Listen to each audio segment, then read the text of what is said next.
What makes a great pair of glasses? At Warby Parker, it's all the invisible extras without the extra cost. Their designer quality frames start at $95, including prescription lenses, plus scratch-resistant, smudge-resistant, and anti-reflective coatings, and UV protection, and free adjustments for life. To find your next pair of glasses, sunglasses, or contact lenses, or to find the Warby Parker store nearest you, head over to warbyparker.com. That's warbyparker.com. At your job, do you ever have to deal with a nose roller? How about a snub pulley?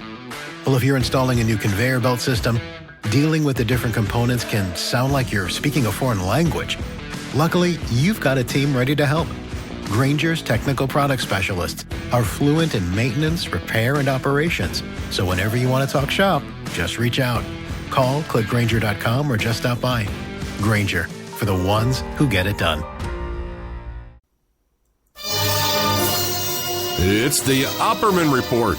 Join digital forensic investigator and PI Ed Opperman for an in-depth discussion of conspiracy theories, strategy of New World Order resistance, high-profile court cases in the news, and interviews with expert guests and authors on these topics and more. It's the Opperman Report. And now, here is investigator Ed Opperman. Welcome to the Opperman Report. I'm your host, private investigator Ed Opperman, and this show is brought to you by SubashTechnosis.com. If you need any kind of website design, search engine optimization, content writing, data entry, you go to SubashTechnosis.com and check out the services they offer you over there. But also, too, at Facebook, you could find them at Subash Technosis LLC. You go over there, give a little like to the page, send them a little comment. But if you call them up and you need any kind of service from Subash, I've known this guy for 10 years. Make sure you mention my name so you get yourself a good deal. All right, we got today a gentleman by the name of Michael Best. Okay, on Facebook, you can find his Facebook page for Glomar Disclosure. That's Glomar. I hope I'm pronouncing that correctly. Glomar Disclosure. And one of his websites is glomarDisclosure.com, and another one is thatonearchive.org. And this is an incredible amount of information. Freedom of Information Act requests and documents, formally sealed documents that he has putting up here in rapid pace, and it's all good stuff. Watergate, Octopus, Promise, Iran-Contra, all the kind of stuff we love here. So we got what to say today. Michael Best. Michael, are you there? Yep, I'm here. Okay, great. Little do people know, we've been talking for about a half hour before the show. Okay, but you're there. Tell us about yourself. Who is Michael Best? It's one of my least favorite questions. Yeah, I never really know how to answer it. I guess the short, quick answer is I'm a counterintelligence analyst and journalist, and I publish lots and lots of government documents. At this point, it's a couple million documents, and pretty much the only non-governmental organization that I know of that's published more than me in that time period is WikiLeaks. Right. Now, how did you get into this kind of work? Slowly and obsessively. At first, I was just kind of doing a lot of reading and collecting documents. I'd always been interested in things like the Kennedy assassination, Watergate, Iran-Contra growing up, and all the weird fringe stuff that just begged questions, including UFOs and whatnot. Just because I was curious, and those were the only areas of history that we kind of knew, like there is something here. It's not just a complete myth, but we're not in agreement about what happened. So, I spent a lot of time reading about stuff, and I originally was going to be a computer programmer and administrator. When I was 16, I started university at Lake Turner University, a computer science engineering program, and eventually I left the university when a relationship with a certain young woman ended.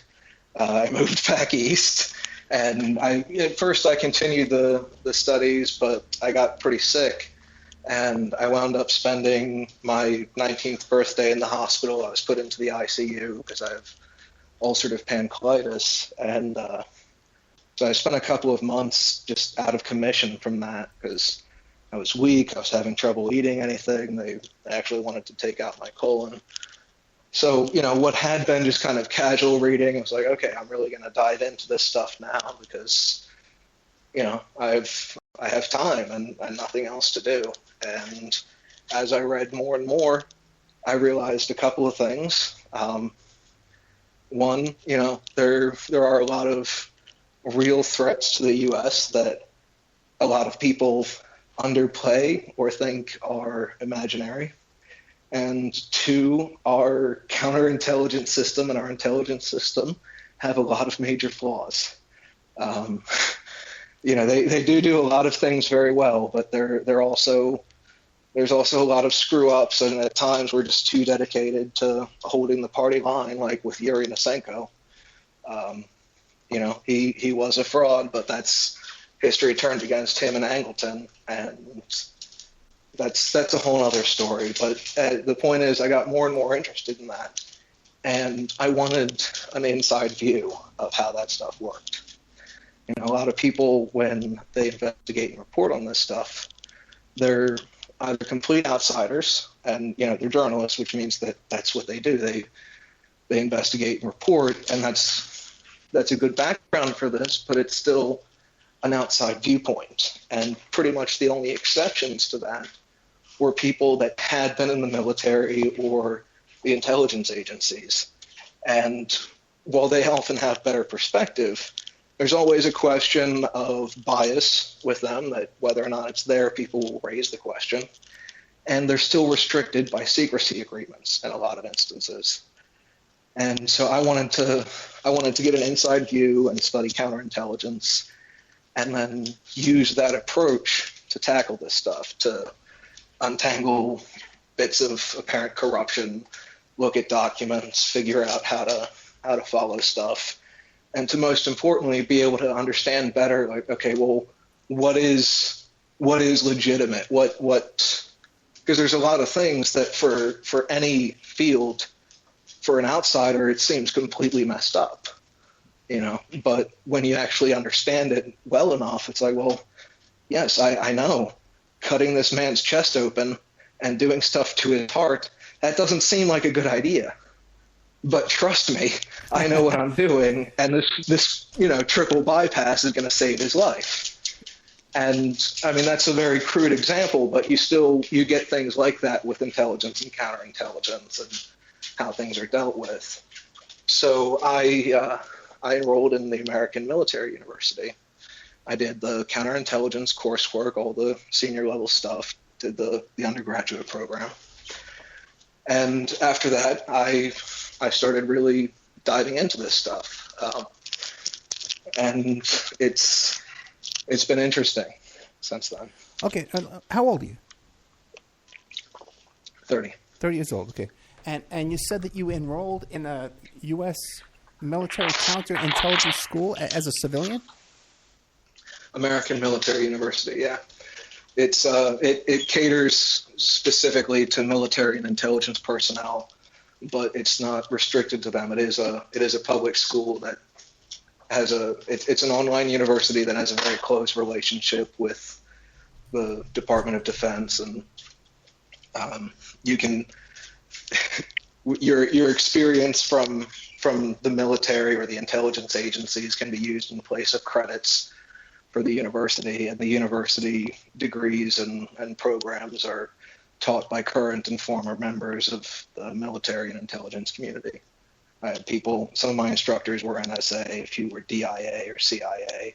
A lot of them were military or had been military and had just gone to working for a company privately, still in the intelligence community, but as a contractor. Sure. And teaching on the side. Now, have you obtained a degree from there? Yeah, I finished the undergraduate program. And what kind of degree do you get for that? What do you get? Counterintelligence. Okay, and has anybody tried to recruit you or employ you or anything?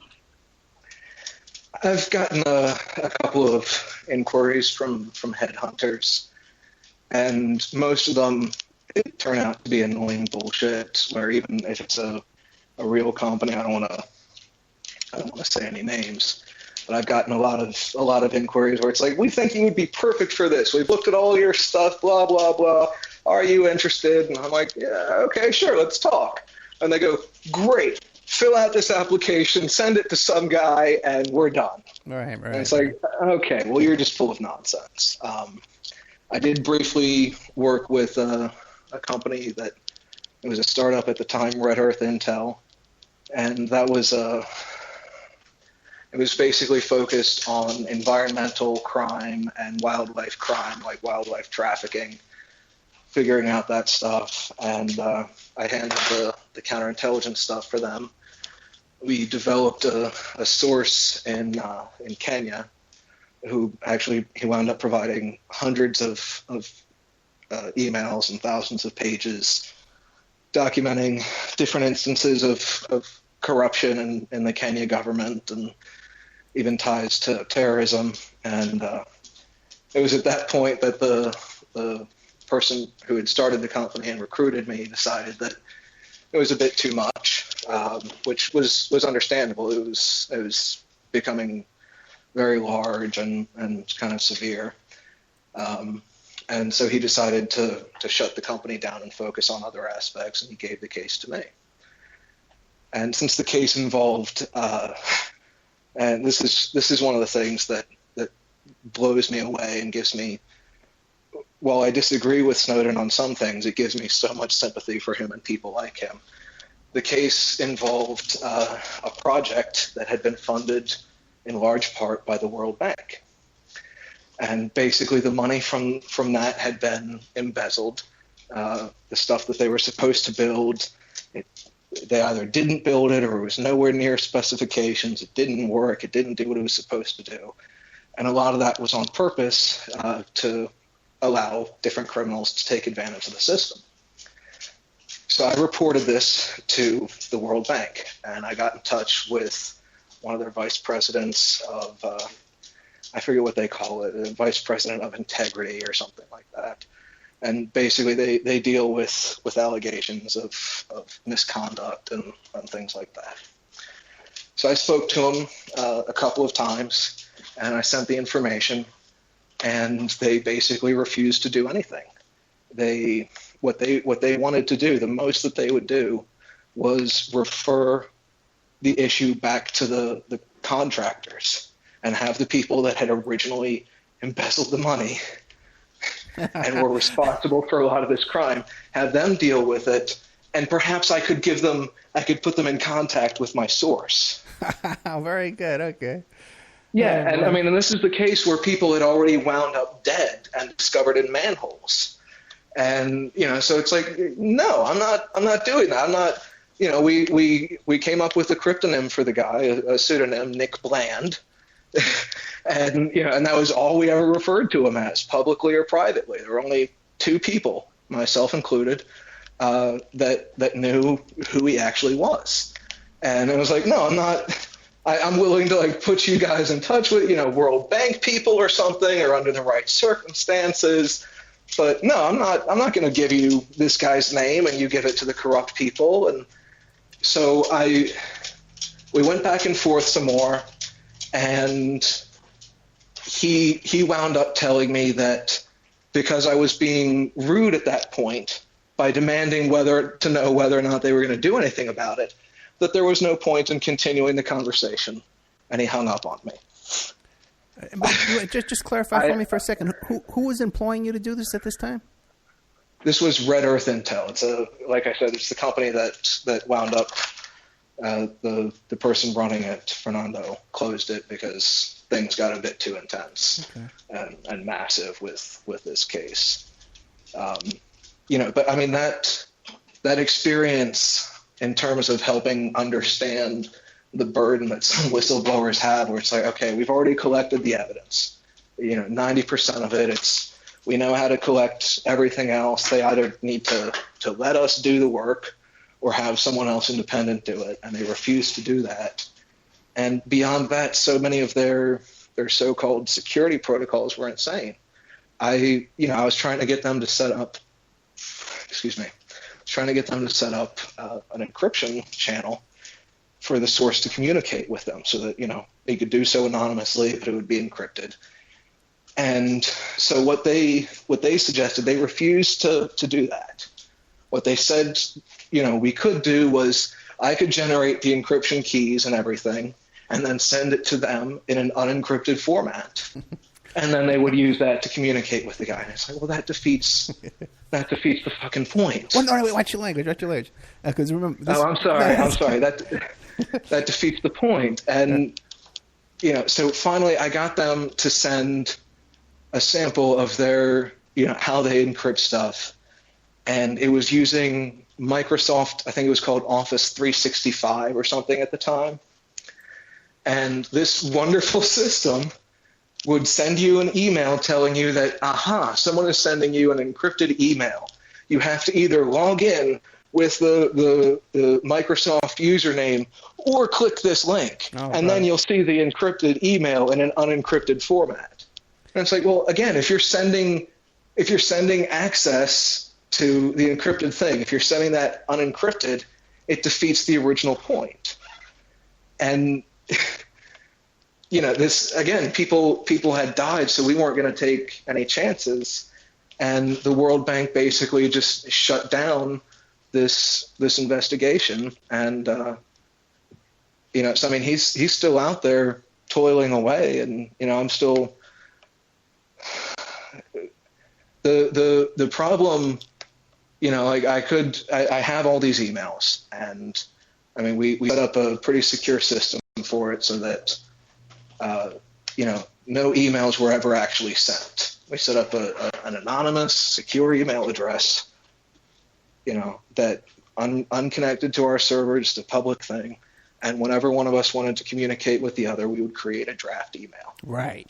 And the draft would never be sent. After the other person read it, they would delete it.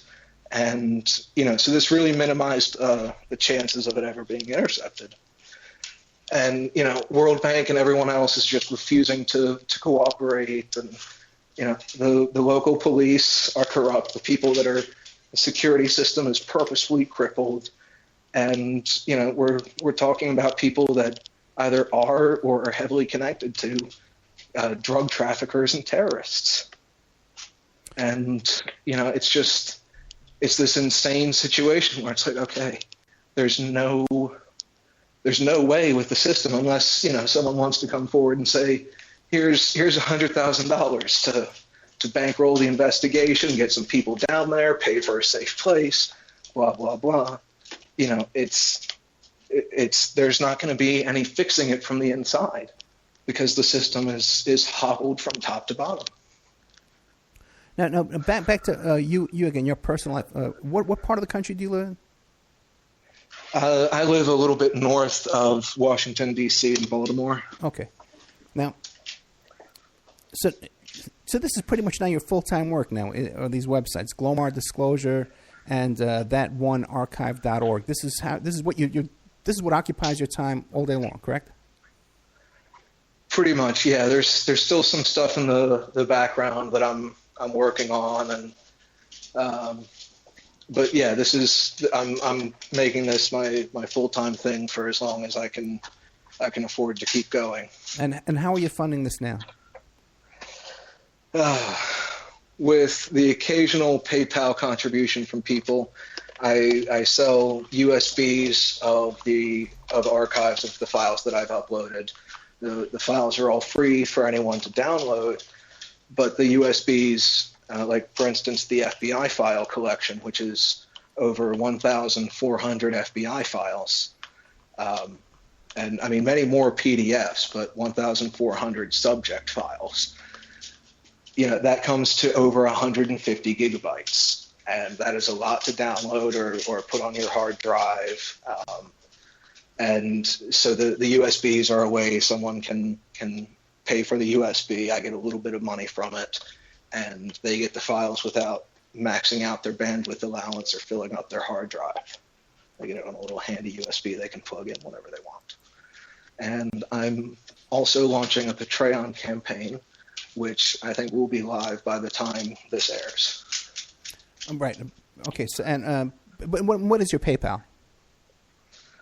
My PayPal is the same as my regular public address, themikebest@gmail.com. Okay.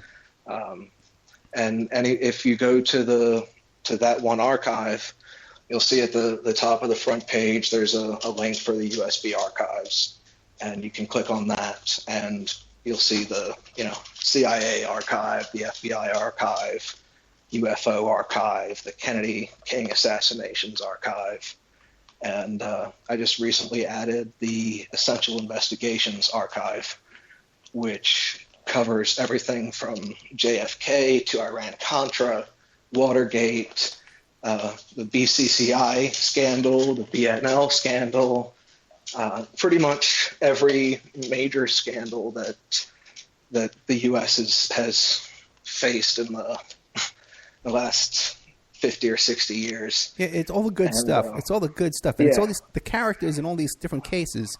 It seems that the same people keep popping up all over the place.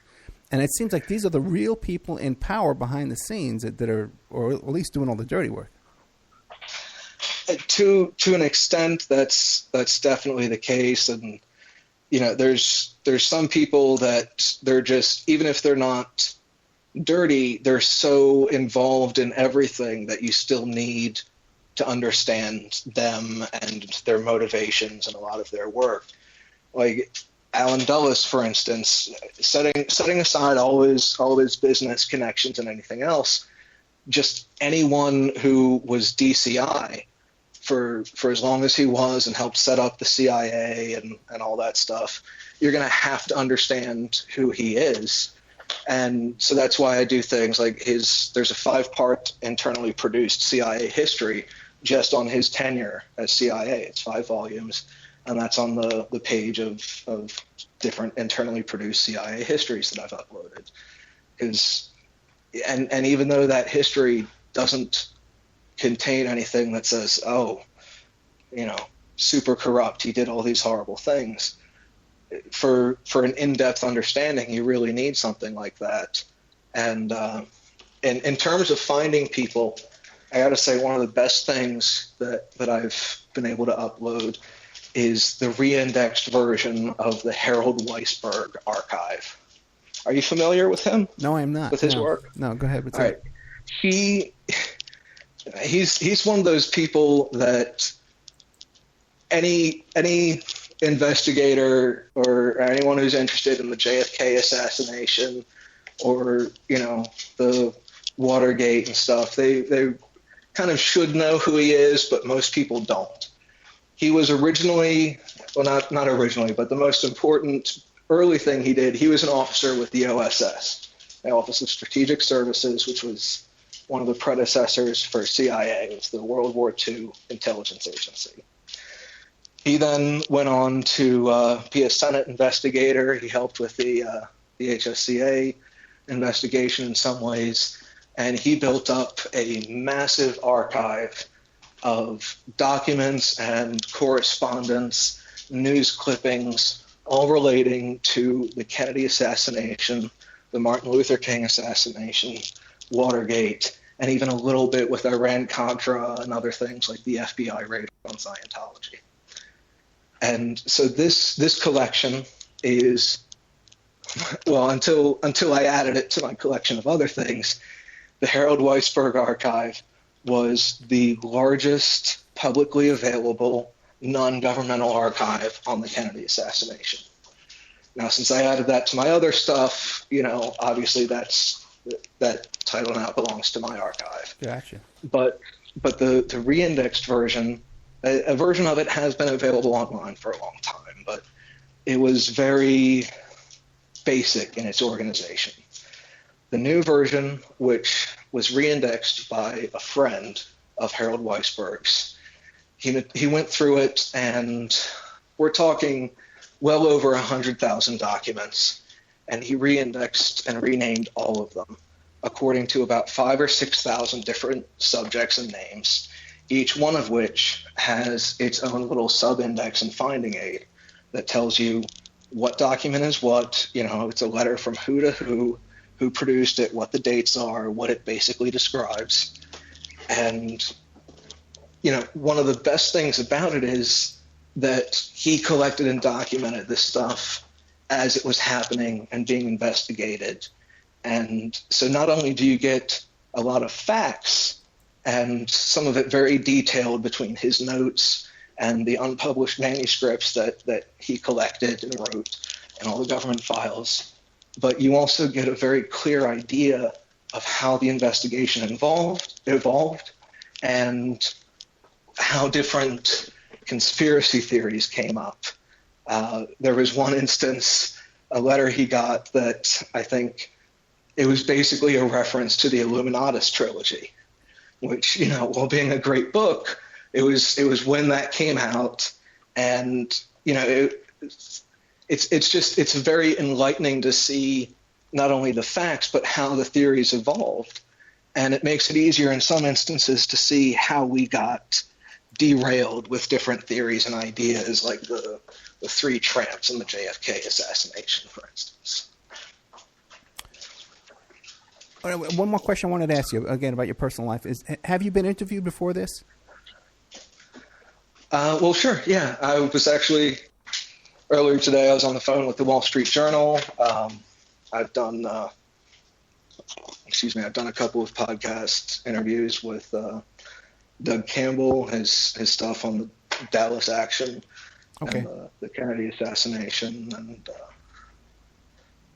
there have been a couple of times, and especially for the FOIA work and the time that the FBI alleges I broke their FOIA system, and so they threw out 7,000 FOIA requests I had filed on deceased FBI officials. How'd you break it? Well, I didn't. I mean, their claim is nonsense, and I actually have the letter that they sent me about it. Some people, if they have kids, like they put up their tests or drawings, and now I have two things. I have one, a letter from the Central Intelligence Agency, because they ordered a couple thousand envelopes that misspelled Central Intelligence Agency. Oh, brother. And I have the letter from the FBI, the section chief for the Records Information Dissemination section, saying that I had used their email portal, which is not true, and I had overloaded it and submitted so many FOIA requests that it interfered with their statutory requirement to answer FOIA requests. So even though they had acknowledged all these FOIA requests I sent, they just threw them out because I had filed so many FOIA requests on FBI officials that they were like, no, it's if we were to answer these FOIA requests, it would interfere with our ability to answer FOIA requests. And I should clarify that when I say 7,000 FBI officials, each one of these is confirmed to have an FBI file according to the FBI's what's basically called the dead list. And it's an internally produced FBI list that, everyone who's known to have an FBI file and is known to be deceased, they get added to this list, and it notes the original index that they came from. I got a hold of this list. I extracted everyone who, was an FBI official, and it was a little over 7,000 names.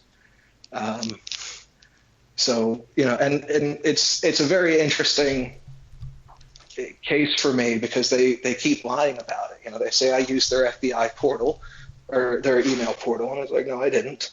I didn't break your system. You acknowledged all these requests, and they've, in addition to lying about it, they're refusing to talk to anyone. When journalists called them, they wouldn't comment. I went to the FOIA ombudsman, and they spoke to the FBI, and the FBI wouldn't tell them anything. I went to the government representative for getting information and mediating FOIA requests and disputes, and the FBI refused to talk to them about it at all.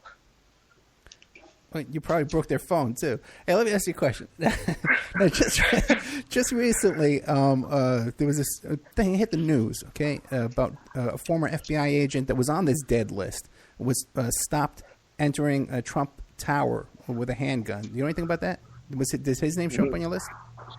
No, I missed that. Yeah.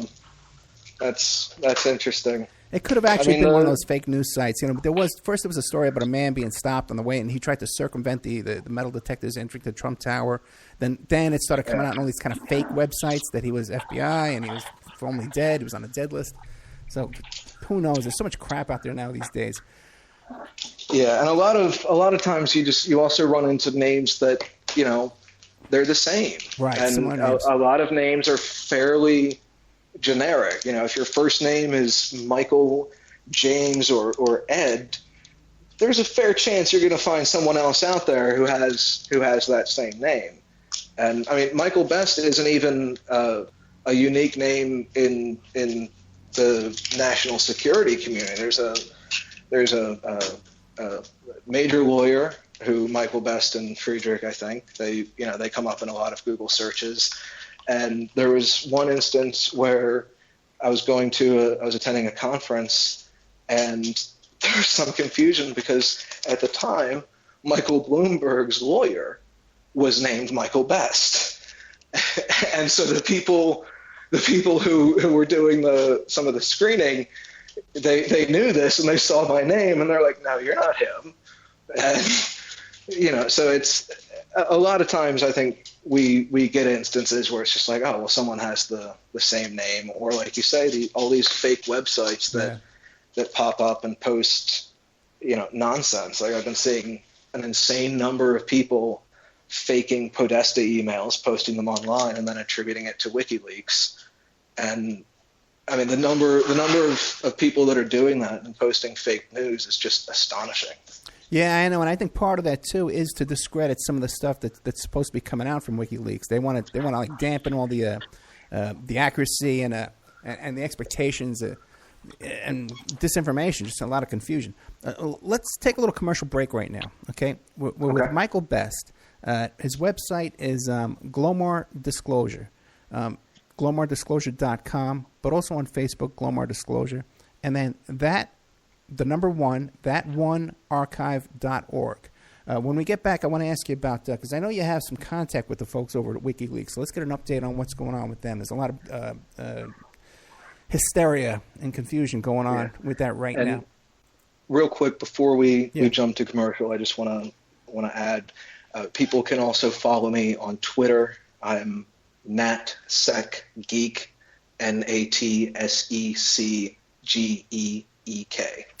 NatSecGeek on Twitter. Nat. Okay. Nat, N-A-T. Yeah. We'll be right back after this.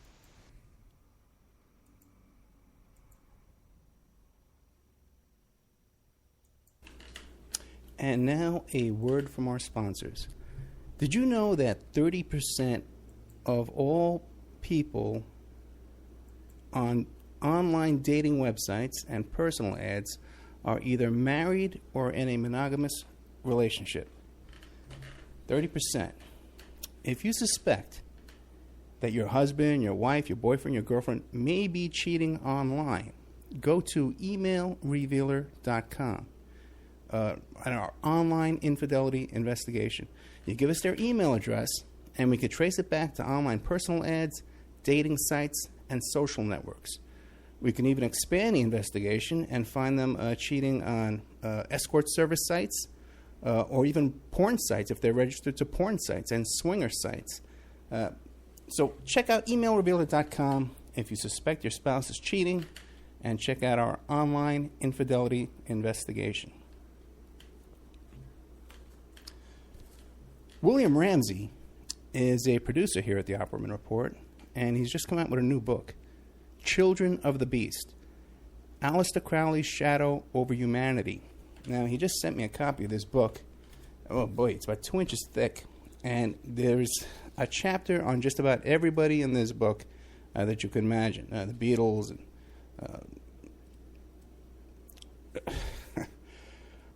Jack Parsons. Everybody's in here. It's incredible. And I definitely recommend this book. There's a bunch of pictures in here, too, of all these people and different chapters and information. Anton LaVey and people I've never heard of, too. There's a whole bunch in here. JFC Fuller.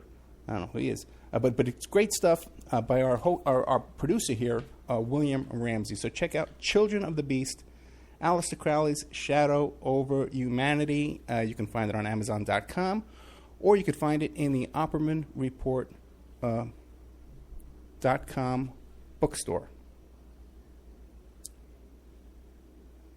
We have an urgent bulletin. It seems that the group Strawman is still on the loose. It has been confirmed that Strawman are Canadian, okay, and that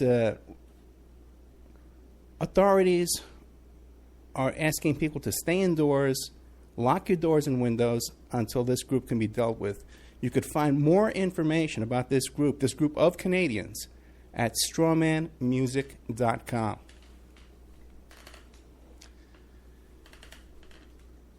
You can have your ad played here. Okay, we're looking for sponsors. Okay, in fact, we desperately need sponsors right now to take this show to the next level. So you can have your ad played here, read live, like I'm doing now, so artfully. Or we can even work up a little jingle for you with some music and stuff like that and play it here. You have no idea how inexpensive it would be to have your ad played on the Opperman Report on 7 stations live Friday night and another 7 stations live on Saturday night, plus replayed every day of the week on different stations, and then archived on YouTube, Spreaker, iHeartRadio, iTunes, and all different kinds of podcasts, Pod This and Podbean, all different kinds of places who archive the show for us. And on those archives, your ad would play indefinitely, forever. You also get a little banner on OppermanReport.com. You get a mention on the air, you get a little interview on the air, and all kinds of fun stuff if you sponsor Opperman Report. We have an opportunity to get this show on a major AM/FM station in California. We've been approved. So if you want to sponsor us into that, so incredibly inexpensive that your ad would be heard by the range covers 5 million people in population where your ad would be broadcast, and all these other stations would be thrown in for free. So really affordable prices to sponsor OppermanReport.com. Get a copy of my book, How to Become a Successful Private Investigator. You can get a copy of that book at emailrevealer.com, or you can get a copy of that book now. It's back up on Amazon.com. How to Become a Successful Private Investigator by Ed Opperman. And this book has been updated a little bit from the previous book that we had that was available to our wonderful listeners.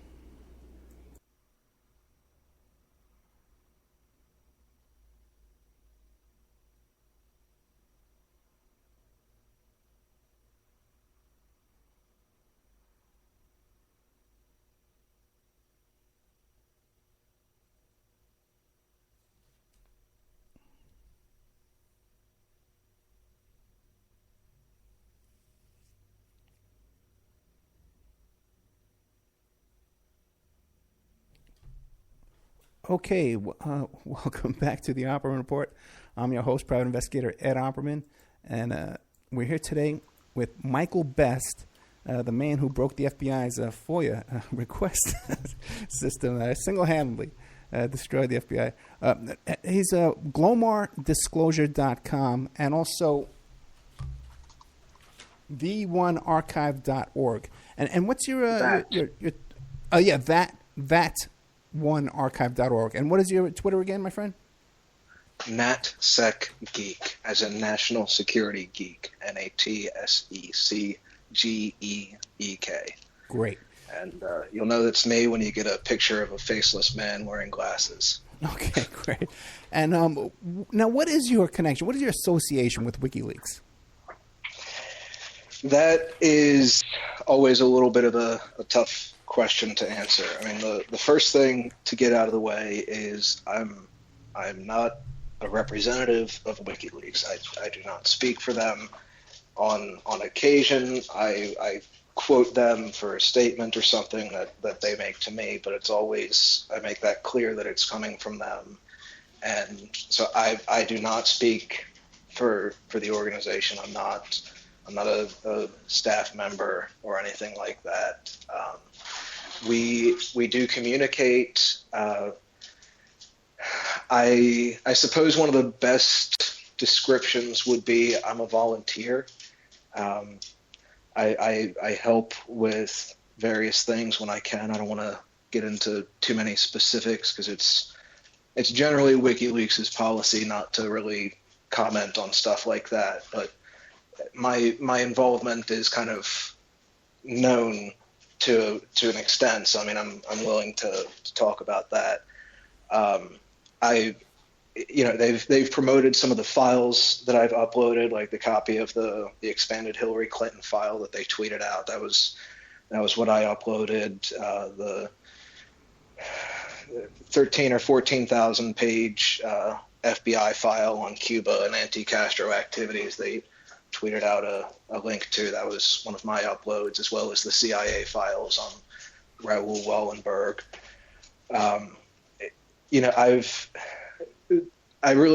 People began associating me with WikiLeaks after the AKP Turkey hack. Which, are you familiar with that at all? I'm not sure. No, I don't think I am. No. Okay, so that was the leak of the Turkey emails a couple of months ago, and so it was a bit of a complicated series of events. But what happened was a hacker broke into the ruling party of Turkey, their network, and he downloaded a whole bunch of stuff, over 100 gigabytes of their files. And while he was partway through, he distributed copies of the emails that he had gotten so far to a couple of people that he trusted. One of them misunderstood what was going on, apparently, and gave those files to WikiLeaks. WikiLeaks then published the emails and made them searchable, the first part of the release that they had. And at that point, the hacker, who's known as Phineas Fisher, he's also the person responsible for like the hacking team breach, which I'm sure you and some of your listeners are familiar with from a couple months ago. He decided to release everything. His original plan had been to withhold a lot of it and communicate with activists and people on the ground and in the area, figure out what would be the most effective way of using that information in terms of publication and helping people who were facing political oppression and all sorts of those problems. But when WikiLeaks was passed the files by an associate that the two of them shared, who misunderstood the situation, WikiLeaks published the emails. So he decided to go ahead and publish everything to make sure that full context was there. And because, as far as he could tell, the cat was basically out of the bag. And, so he may as well do that.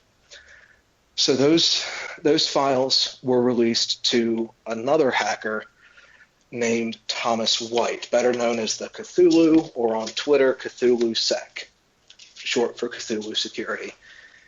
And I got the files from him. He was publishing them. They were already available online at this point. They were difficult for a lot of people to find, and you could only get it through a torrent. And again, it was 100 gigabytes. So I took the files from him, and since they were already released in public, I uploaded a copy of them to the Internet Archive, archive.org.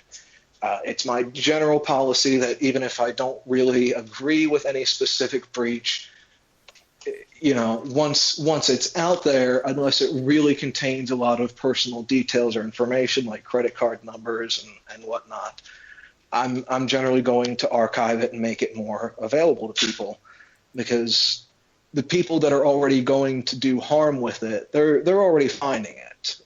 Right. It's everyone else that's going to have trouble getting at it and the valid information.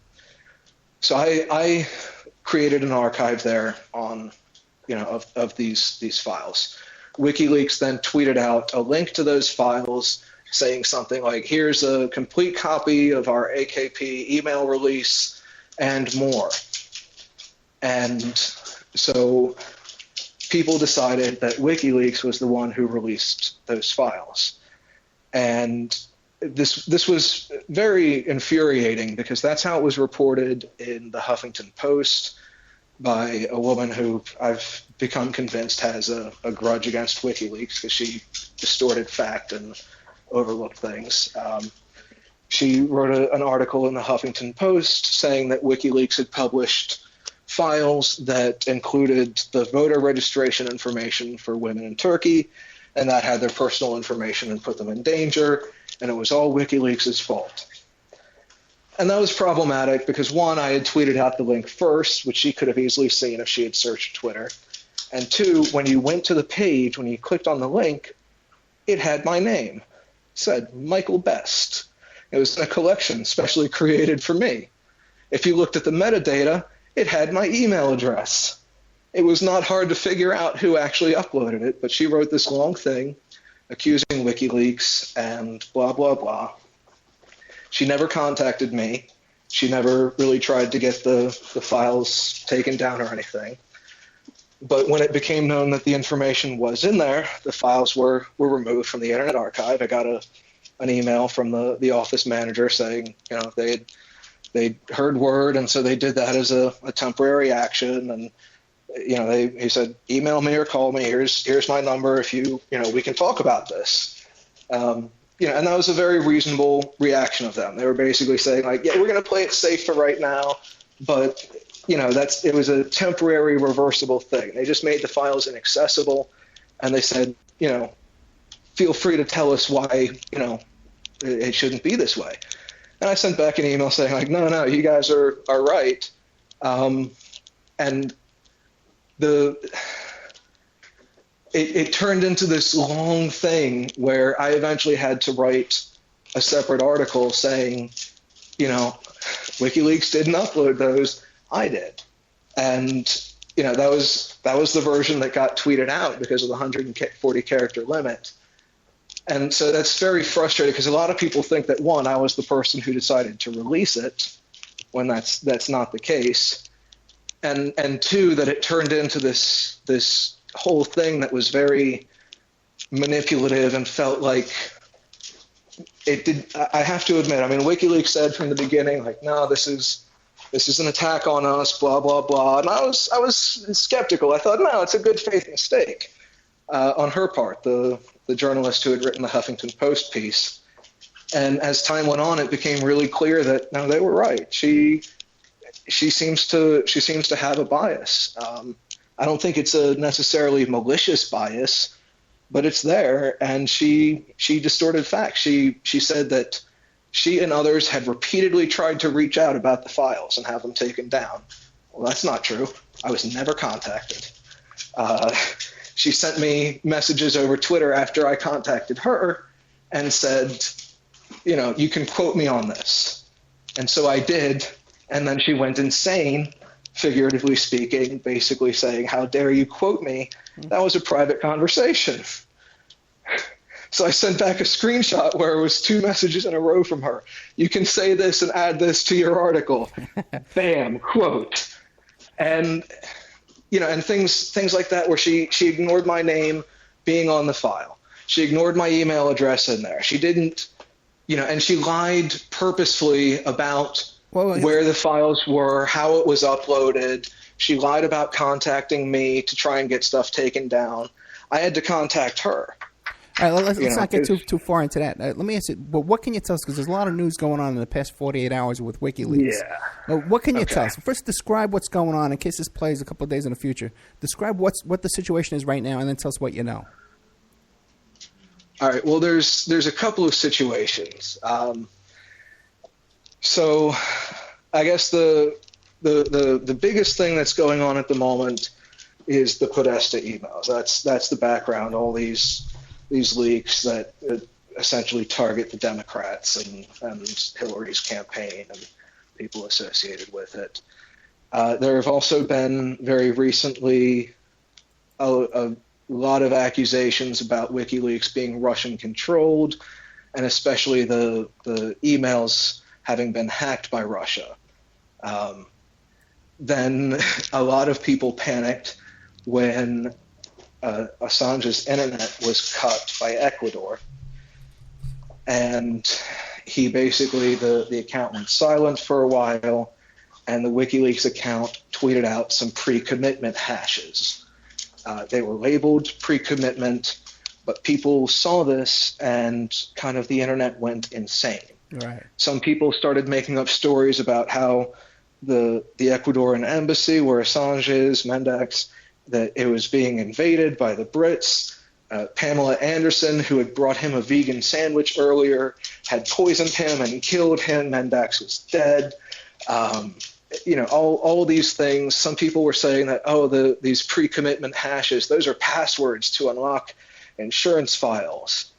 And there's a lot of speculation going on from people that not only didn't know what was going on with WikiLeaks, but just didn't know what they're talking about, like with the pre-commitment hashes. And on the one hand, it's perfectly understandable for most people to have no idea what they are.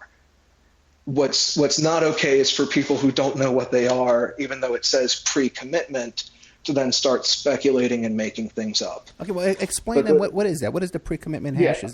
A pre-commitment hash, it's a cryptographic hash. It's basically an encryption protocol that's one way. You encrypt it, you run it through the hash sequence, and it's impossible to decrypt. The only thing you can do is run that same text or item through the hash again, and it will produce the same result.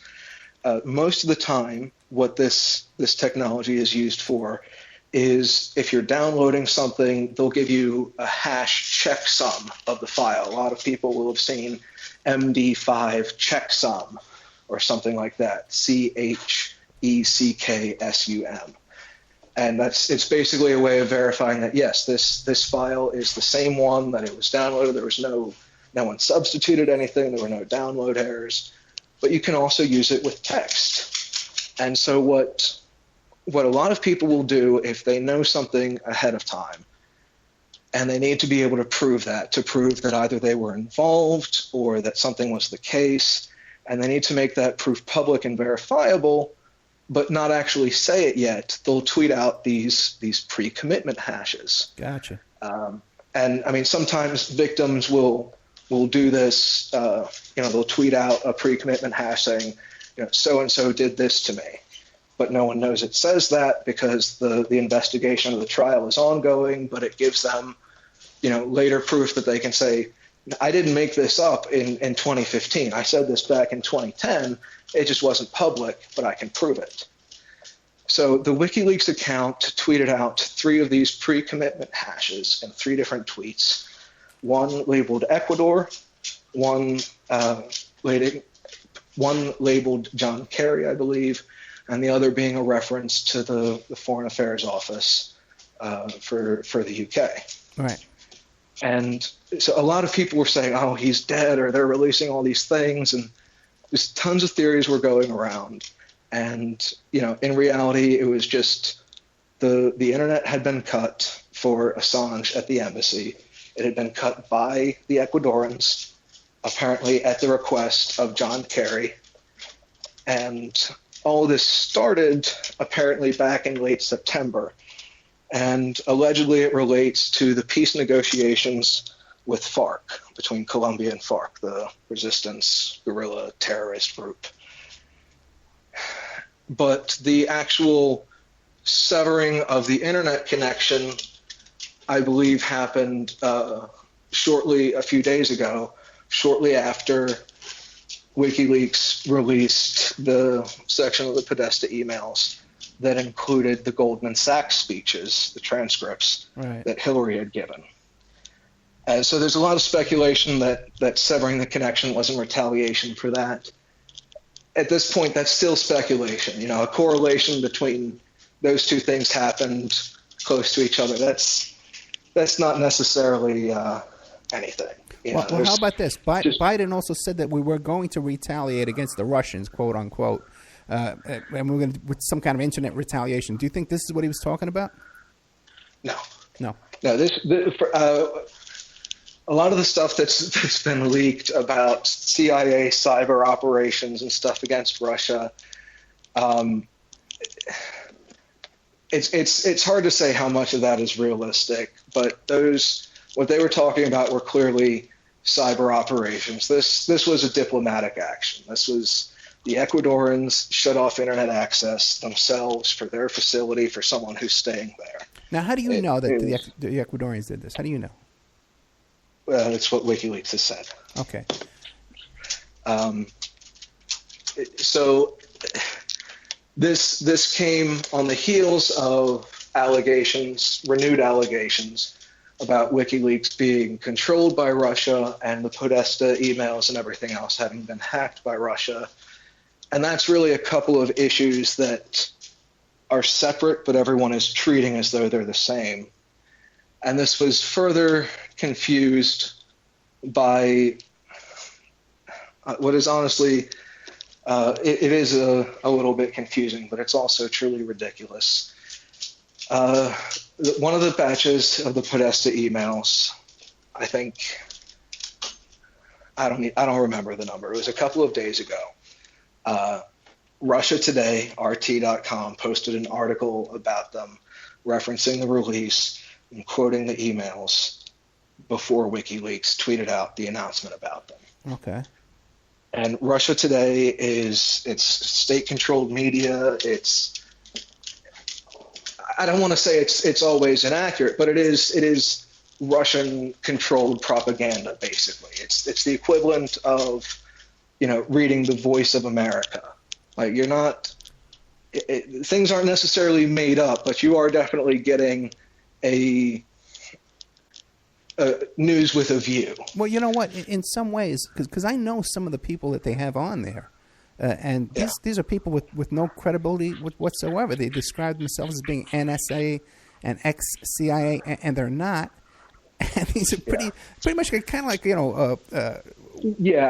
definitely I have a lot of problems with various articles and pieces done by Russia Today, but I'm trying not to paint them in too broad of a stroke because those are the things that naturally catch my eye. And so I have no idea how the sampling, the ratio actually works out compared to, say, Fox News or something. Right. But yeah, there definitely are a lot of issues with some of their reporting, and even one of their articles about me, I don't want to say it made things up, but it completely misrepresented them to the point that it was false. Like they said that I was a former employee of the Internet Archive, and that is not true. I have never worked for the Internet Archive. I would love to. They're great people. They're like, hey, let's make information freely available to people. We'll be the biggest library on the Internet, host anything. I would love to, but I've never worked for them. I am a low-level administrator with very limited permissions for the specially created collections that they made for me in the National Security Internet Archive. And, that's about it. Well, yeah, let's not get too far. I've contributed, a huge number of the documents that they have, but I'm not an employee. Russia Today said I was. I tried to contact them and correct it. Oh, that's hopeless. That's hopeless. Kind of moved on. Yeah, that's hopeless. You can't correct anything. Yeah. But now let's not get too far off track. Back to what's going on this week with Assange. They had released the article before WikiLeaks tweeted out the announcement saying Gotcha. The emails are available.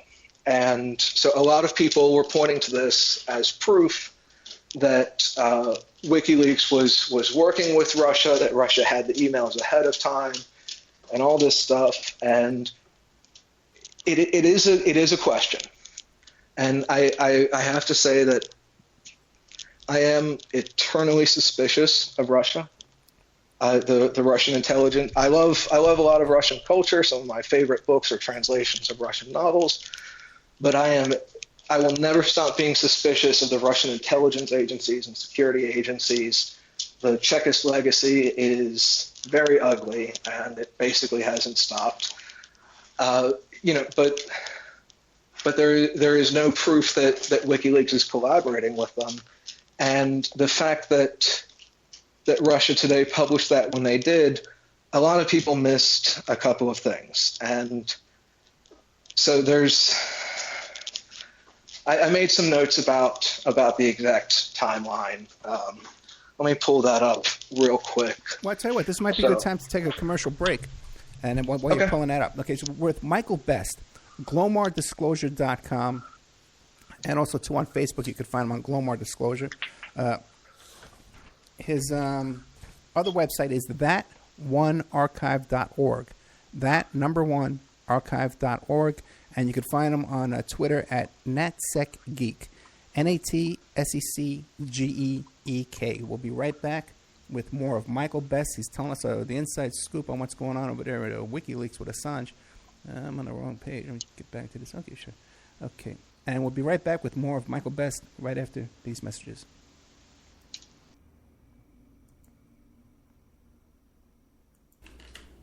And now a word from our sponsors.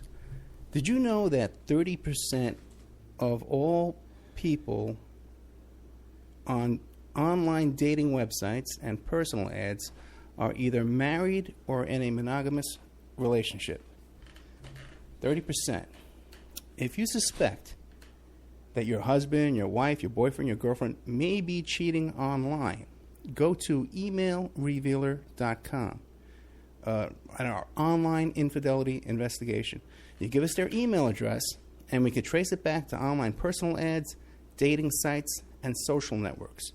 We can even expand the investigation and find them cheating on escort service sites or even porn sites if they're registered to porn sites and swinger sites.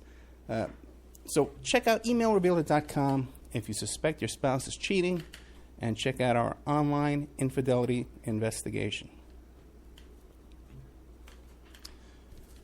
William Ramsey is a producer here at the Opperman Report, and he's just come out with a new book, Children of the Beast, Aleister Crowley's Shadow Over Humanity.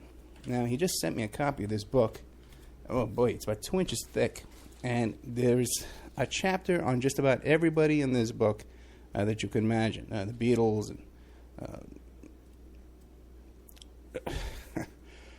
and Jack Parsons, everybody's in here. It's incredible. And I definitely recommend this book. There's a bunch of pictures in here, too, of all these people and different chapters and information. Anton LaVey and people I've never heard of, too. There's a whole bunch in here. JFC Fuller.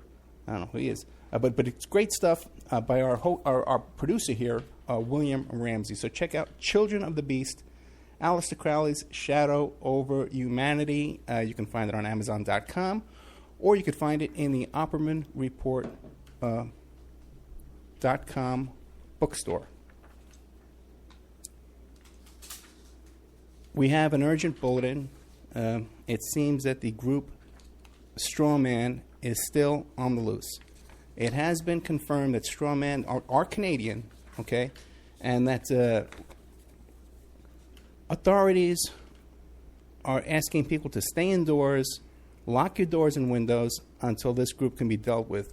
You could find more information about this group of Canadians, at strawmanmusic.com.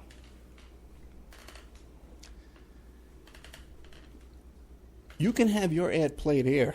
Okay, we're looking for sponsors. Okay, in fact, we desperately need sponsors right now to take this show to the next level. So you can have your ad played here, read live, like I'm doing now, so artfully. Or we can even work up a little jingle for you with some music and stuff like that and play it here. You have no idea how inexpensive it would be to have your ad played on the Opperman Report on 7 stations live Friday night and another 7 stations live on Saturday night, plus replayed every day of the week on different stations, and then archived on YouTube, Spreaker, iHeartRadio, iTunes, and all different kinds of podcasts, Pod This and Podbean, all different kinds of places who archive the show for us. And on those archives, your ad would play indefinitely, forever. You also get a little banner on OppermanReport.com. You get a mention on the air, you get a little interview on the air, and all kinds of fun stuff if you sponsor Opperman Report. We have an opportunity to get this show on a major AM/FM station in California. We've been approved. So if you want to sponsor us into that, so incredibly inexpensive that your ad would be heard by the range covers 5 million people in population where your ad would be broadcast, and all these other stations would be thrown in for free. So really affordable prices to sponsor OppermanReport.com. Get a copy of my book, How to Become a Successful Private Investigator.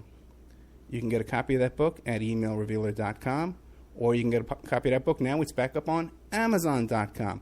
How to Become a Successful Private Investigator by Ed Opperman. And this book has been updated a little bit from the previous book that we had that was available to our wonderful listeners.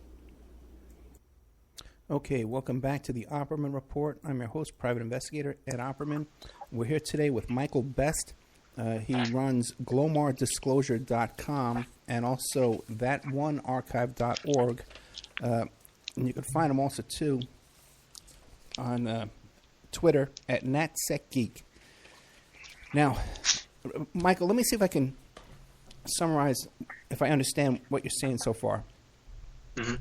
Is that the Ecuadorian government shut off Assange's email internet connection. Right. He had some pre-commitment hashtags that he tweeted out. And this was basically, he wanted to set a record of stuff he knew that was going on. Yeah, the hashtag, the hashes, they're not hashtags. The cryptographic hashes were pre-commitments about some knowledge or activity, and that appears to have been part of the contingency plan that was activated when Assange's internet was cut off, when Mendex's internet was cut off. And a lot of people saw those and got confused about what they meant, and the short answer about that is no one really knows what they mean yet. They relate to Ecuador, John Kerry, and the UK government. They're, very likely a response to the internet connection being severed and what's going on with Assange. But these are not these are not the insurance files. Everybody's saying, these are the insurance files. Assange is dead. He's been arrested. He's pulled out with a black bag over his head. All that stuff you can confirm is total nonsense, right? Yeah, that's all nonsense. None of that is true. He's alive and well. He's still, stuck in the embassy, and his communication channels are obviously being interfered with. But he's as of this point, he's alive and well. He's okay. When you say it's not clear what the Ecuadorian government is going to do next. I mean, the Ecuadorian government has the ability and authority to, and at any time, tell the UK police, hey, you can come on in and arrest him now. Right. It's not that the UK police can't do that, or the Ecuadorians can't force Assange to leave and be arrested. So, at this point, early Tuesday afternoon, 3:30 Eastern time, Assange is still in the embassy and he's fine, but he's got the extra isolation going on, and it's not clear what's going to happen next. But he is somehow able to communicate out. Somewhat in a very limited fashion. They, at least a brief message was passed.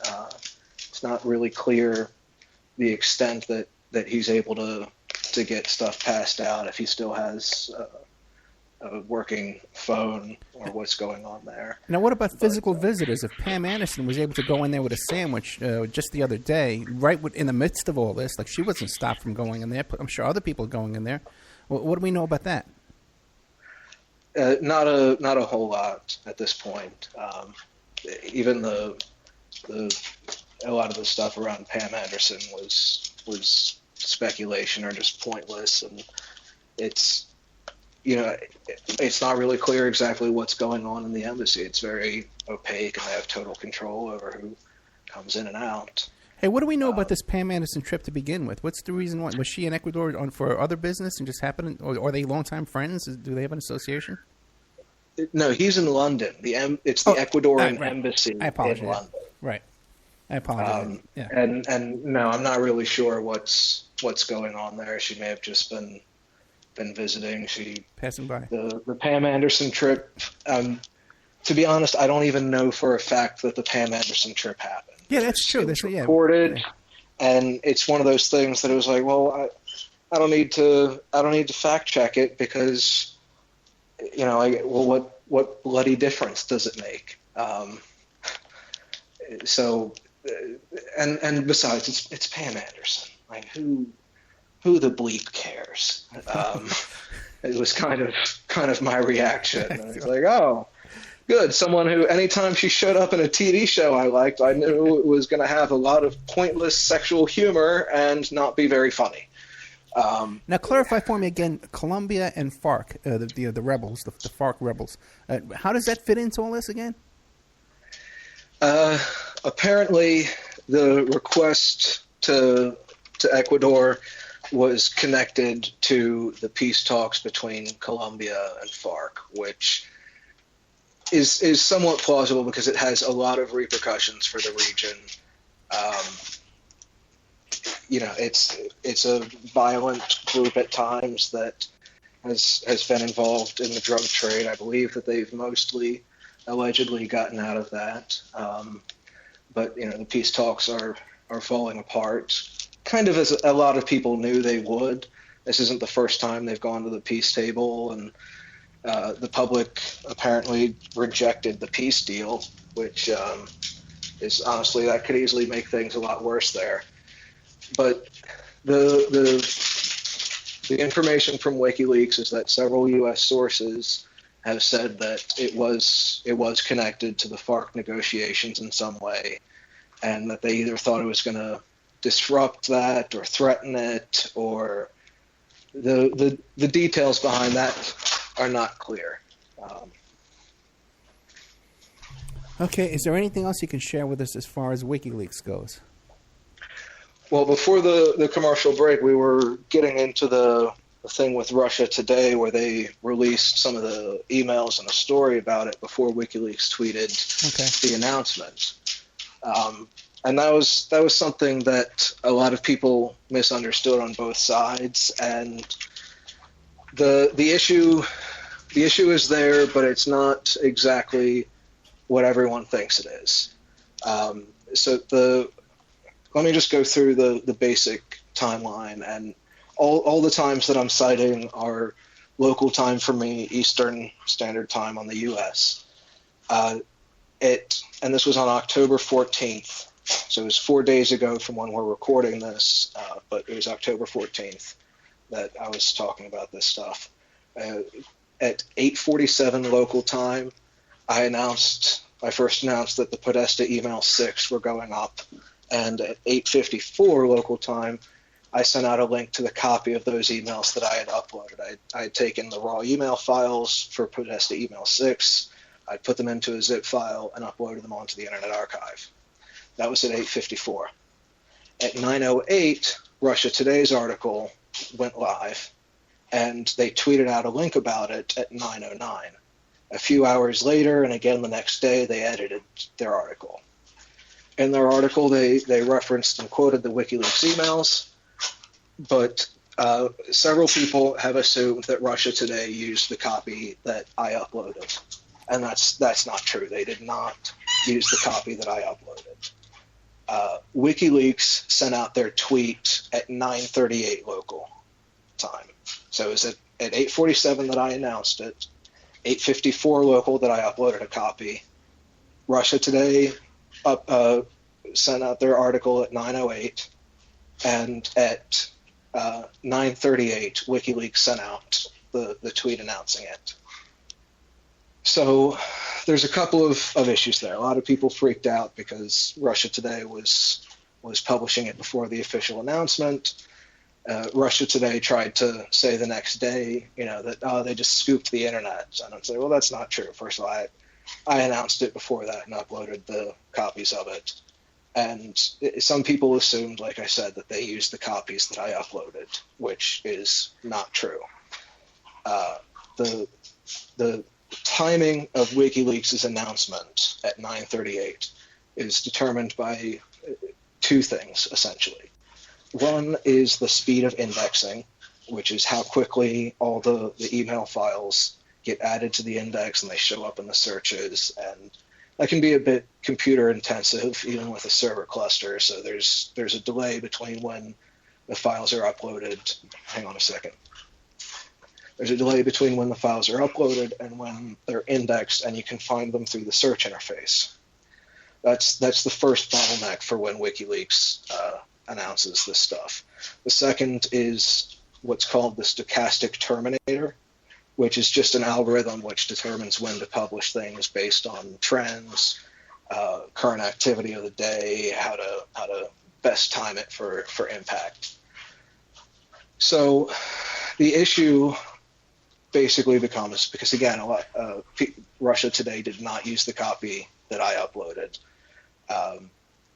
but the issue becomes, okay, so the indexing wasn't necessarily done until 9:38, half an hour after Russia Today sent out the article, and the upload began at 8:45 to 8:47, somewhere in there. But the articles weren't, or the emails weren't all indexed and searchable right away.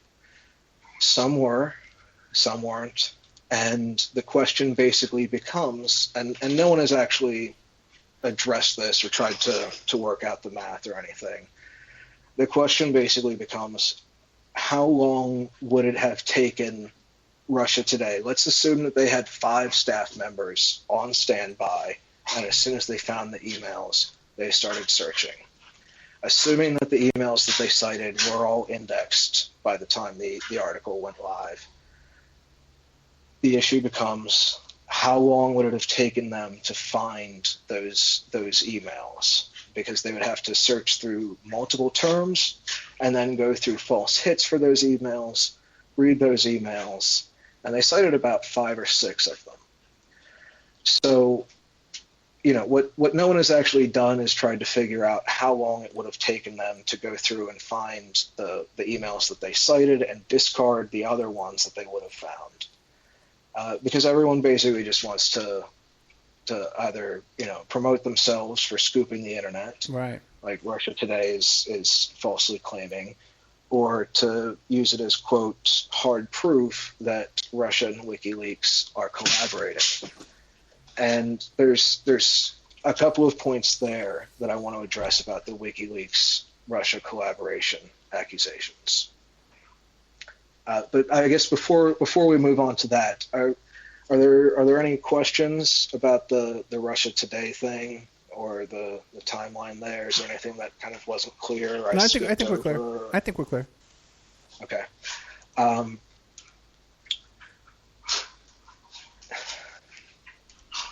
Well,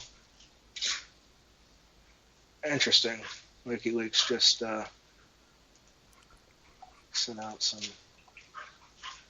I'll have to read that when we get off here. There's a new little release from WikiLeaks about some new accusations that were coming out.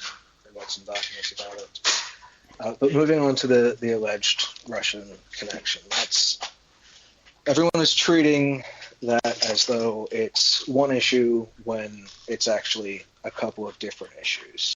And the first part is whether or not Russia actually hacked the emails. The Guccifer 2 has taken credit for hacking the emails and sending them to WikiLeaks. He announced this before WikiLeaks started publishing them. He's published other documents from the hack. It's accepted that Guccifer 2 is the source of this, whether he's an individual or a group or just a cover identity. And there's a lot of evidence that Guccifer 2 is a Russian front. And I'm referring to him as a he because the entity Guccifer 2 claims to be a male, I believe, a single male. He claims to be Romanian, like the original Guccifer, but has a very poor grasp of Romanian, refuses to speak in it, and uses improper Romanian. The first batch of documents that he went out, they all had Russian metadata attached. A couple of linguistic analysis have concluded that he's most likely a native Russian speaker. He uses Russian typographic styles. For instance, when we do a smiley emoticon, it's generally colon, dash, and then the parentheses. And because of the way the Cyrillic keyboards are set up, they generally do it as just 3 parentheses without the colon or the dash. And that was what Guccifer 2 did. And there's also technical analysis that links Guccifer 2, the hack, to several known Russian fronts, hacking organizations that are state-controlled, Fancy Bear and Cozy Bear.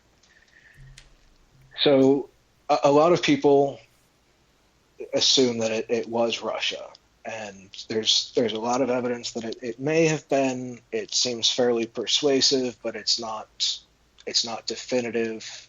Although the U.S. government has made the official accusation, and when I say it's not definitive, I'm referring there to the evidence that's been made public, and some of that does include technical evidence, but there's a lot more evidence that they have that hasn't been given to the public yet, and hasn't been verified by 5 or 6 cybersecurity tech firms. Yeah, if you listen to the Clinton campaign, though, they've got it all solved. They got it. Yeah, well, and I mean, like I said, I'm eternally suspicious of Russia and the Russian intelligence agencies. It's very easy for me to believe that it was Russia that did the hack. And so a lot of people are jumping to the conclusion that this means that Russia and WikiLeaks are completely in cahoots, and it's totally wrong for WikiLeaks to publish documents that seem to have been hacked by a state-sponsored hacker. And that argument is one of the things that just infuriates me because it's incredibly hypocritical. What a lot of people choose to forget, the people making those arguments, they're choosing to forget that WikiLeaks has published documents that were hacked by American state-controlled hackers. The Syria emails were obtained by Sabu and his friends, and WikiLeaks got them and published them. So, a lot of people cheered for that, and understandably, because it showed corruption. But now those same people are saying that, well, the fact that WikiLeaks is publishing stuff that seems to have come from Russia means that they're in cahoots with Russia. And they say, well, no, they're not. And if they are, that's certainly not proof, because WikiLeaks published stuff from American hackers and has repeatedly publicly said, and I've heard this echoed in my communications with them, that if it's a secret or censored or classified document and they can confirm that it's real, for the most part, they're going to publish it. They don't care who it comes from. If the CIA director himself decided, hey, I'm going to give you guys, 1 million pages of CIA documents, and WikiLeaks verified that they weren't, altered or forgeries, WikiLeaks would publish them. Well, let me ask you a question. I don't want to get too far off track, but just really quick. DC leaks. What can you tell us about this new DC leaks? Because Soros isn't confirming that he was hacked, is he? I really can't tell you anything about DC leaks.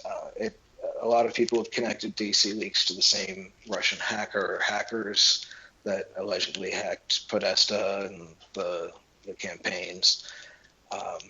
But that's not something that I particularly know about. I'm not in touch with the people operating DC Leaks, so I can't really comment on that at all. Okay. But going back to the Russian thing, there's still, beyond the fact that they were hacked by Russia, people are saying that, okay, well, Assange and Mendax and WikiLeaks, they're all, they're controlled by Russian intelligence, and that there's no public evidence for that, and it's one of those things that I have looked for, because, like I said, I'm eternally suspicious of Russia and the Russian intelligence agencies.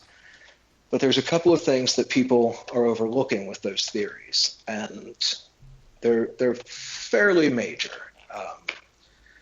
First of all, it is entirely possible that Russia today and Russian intelligence know what WikiLeaks is going to publish and when, because they hacked WikiLeaks. And I got to be clear, this is speculation, but anyone who's saying that Russia probably hacked the DNC and the Clinton Foundation and all this other stuff, and they're hacking U.S. systems, we then have to admit the possibility that they also hacked WikiLeaks in some fashion or another. Or even that they managed to get an asset inside, as the U.S. did a couple of times. The U.S. managed to embed, or rather turn, two people that were associated with WikiLeaks and basically make them, I don't want to say moles, but I guess double agents would be the best term. So that's a possibility that a lot of people are simply ignoring. And there's exactly as much evidence for that theory and possibility that's been made public as there is for the theory that WikiLeaks is Russian controlled, which is to say none. It's a possibility, but there is no evidence for it. I'm always suspicious of that, and I'm not above suspicion that WikiLeaks is being manipulated by Russia when Russia provides these documents and these files. But WikiLeaks' job is to publish things that are verified. It doesn't matter who the source is. And so the other side of the allegations that people are throwing in there is that WikiLeaks is collaborating with the Trump campaign and the Republicans, and particularly with Roger Stone. Yeah. And the basis of that is largely that Roger Stone has said that he has been in contact with WikiLeaks. He's since backtracked on that. We'll get to that in a second. And he predicted several of the breaches weeks before they were made public knowledge, like the Clinton Foundation and the Podesta emails. So, a lot of people are saying, oh, well, he is in touch with WikiLeaks then, and say, well, no. First of all, there's no evidence for that. WikiLeaks firmly denies it, and I have no reason to doubt it. And when pressed, Stone is given a couple of versions basically saying that he has a back channel connection. He has a mutual friend with Mendax, with Assange, and that's been his source of information, but that he hasn't been in direct contact with WikiLeaks. And the possibility that I think everyone is overlooking, and this is much more likely, honestly, that he does have inside information, Roger Stone, but it's from the entity, group, or individual known as Guccifer II. And I believe that very strongly lines up with the evidence that's out there, because Roger Stone has been very inaccurate about his predictions over what WikiLeaks was going to do. He made up that stuff about the October surprise was dropping on the 4th, when WikiLeaks was doing what they clearly announced was the 10th anniversary press conference. And he stated other things about, okay, well, when this is going to be published or what's going to happen as a result. And that stuff he's generally been wrong about. What he has been right about are things that the source of those materials would know about. That the fact that the breach occurred, the fact that those materials had found their way to WikiLeaks and that they were going to be published, and the fact that he or his source misguessed when they were going to be released is also consistent with him being provided the information or possibly even a complete copy of the documents by Guccifer II.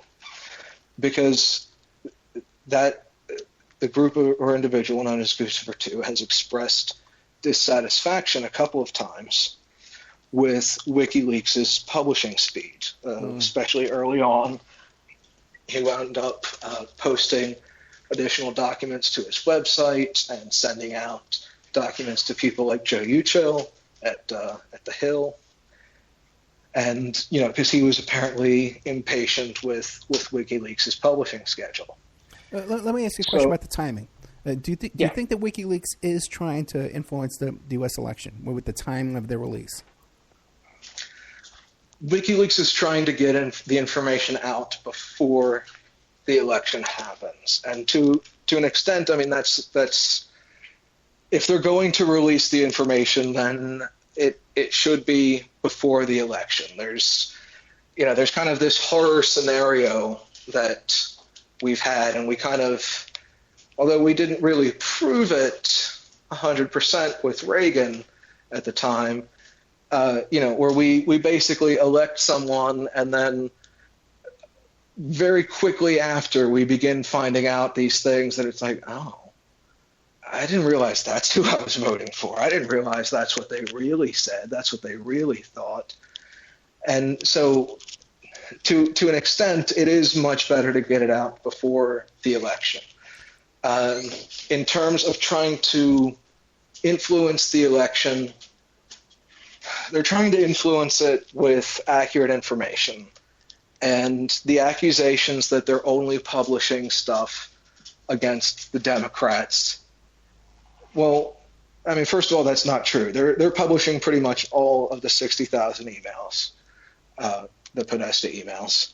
And, that includes the ones that make people look good or them doing what they should do with their job.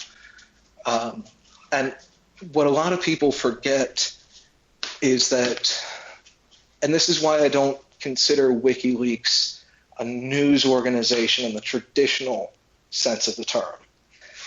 Because unlike normal news organizations like the New York Times or even yourself, WikiLeaks can't go after a story. That's not what they do. The New York Times or you can make phone calls, you can talk to people, you can piece together a story, you can investigate and then report on that. WikiLeaks is not investigative journalism. They enable investigative journalism by publishing all these documents, but they have no control over what documents they're sent. Oh, okay, but wait, but the timing of the documents they could have released a lot of this stuff during the primary, and it would have had a huge effect. Did they have it at this time? Do you know? Well, that's not entirely clear.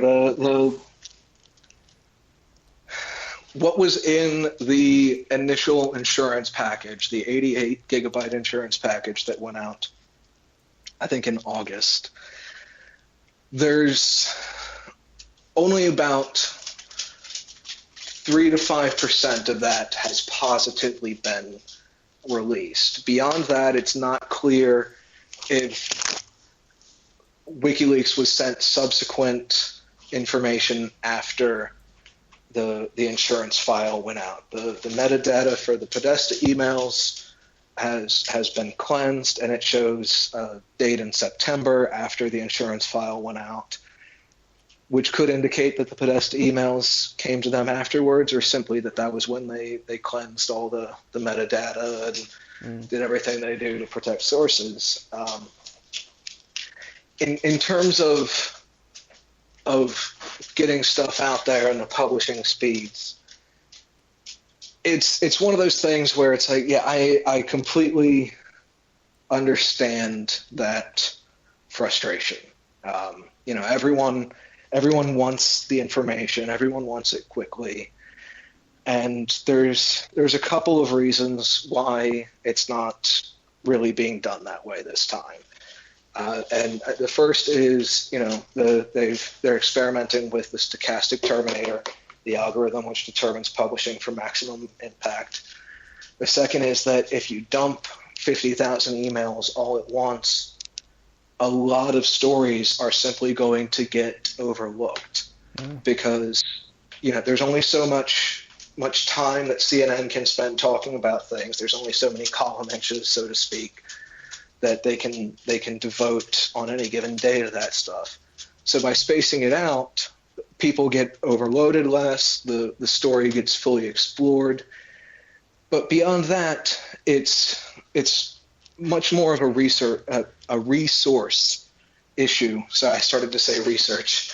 It's much more of a research issue than some people might think. Like I mentioned briefly before, the indexing time for the emails, it's there. It's and it's a considerable use of computer resources. It takes time. There's the uploading of stuff, and it's one of those things where WikiLeaks in many ways has less resources than it once did, both because there are fewer people donating. Mendax is stuck in the embassy in London, the Ecuadorian embassy, and you've got a lot of people who are no longer participating and helping. A few years ago, we had, people setting up projects with WikiLeaks and separate from WikiLeaks, sorting through stuff, finding the significant things, basically making it into a real project that you had a lot of people participating in. And so they were able to handle larger numbers.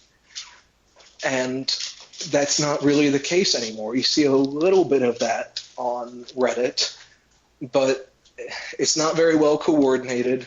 It's usually very partisan. And it's honestly pretty incomplete. The other thing is that WikiLeaks doesn't have a long history of publishing things all at once. That's something that a lot of people misunderstand.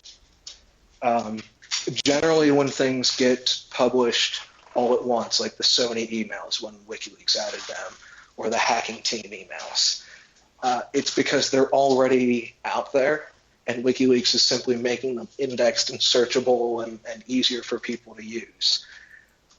Whenever it's new information, the tendency has been to release it over time. If you look back at Cablegate, when Chelsea Manning, then Bradley Manning, got the cables and gave them to WikiLeaks and they were being published, they were partnering with news agencies like The Guardian, and they were releasing, a certain number every day, and they would discuss them, and that basically came to a crashing end when it's a long story as to how, but WikiLeaks had published online an insurance file with all of the Cablegate cables, and they had given the password to The Guardian. And, that was so The Guardian could look at all of them and kind of get a head start on the research.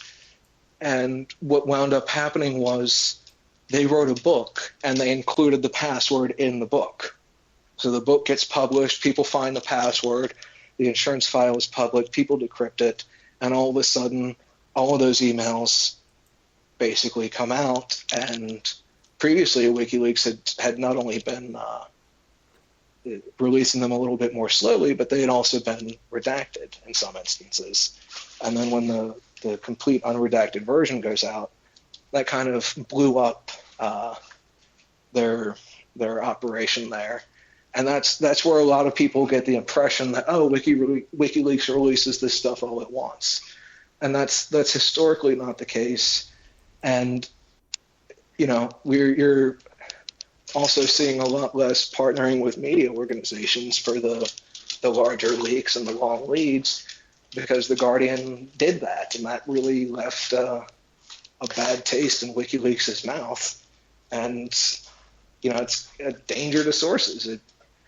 It's not something they're going to do again, especially not while Assange's index is being held, basically. And how many media organizations can they really trust? If you look now, it seems like everybody's in the Clintons' pocket. What goes on? It's just unbelievable what's going on this election cycle. So. Yeah, well, and I mean, it's this one thing that's been very interesting to watch with this election cycle and these set of leaks is it's highlighted how a lot of people that acted like they supported WikiLeaks didn't really support WikiLeaks. There were a lot of people who were basically liberals and Democrats, and they loved WikiLeaks 8 years ago because exposing Iraq and Afghanistan and against George W. Bush, and it agreed with their politics. And I say there because I'm not invested in either party. I care about policy. I don't care about politics. But a lot of people were very happy because it agreed with their existing beliefs.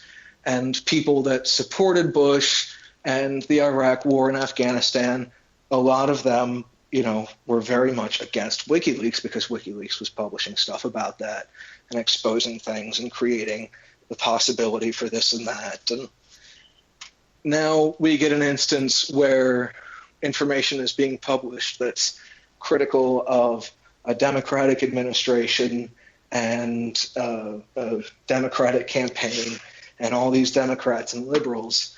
And very, very suddenly, and I'm not painting everyone in here. I know that there's a lot of exceptions, but there's a very strong shift. And suddenly all these Republicans and Trump supporters love WikiLeaks. And all these liberals and progressives that have been behind WikiLeaks for years, suddenly, no, they hate WikiLeaks because it doesn't agree with their specific politics.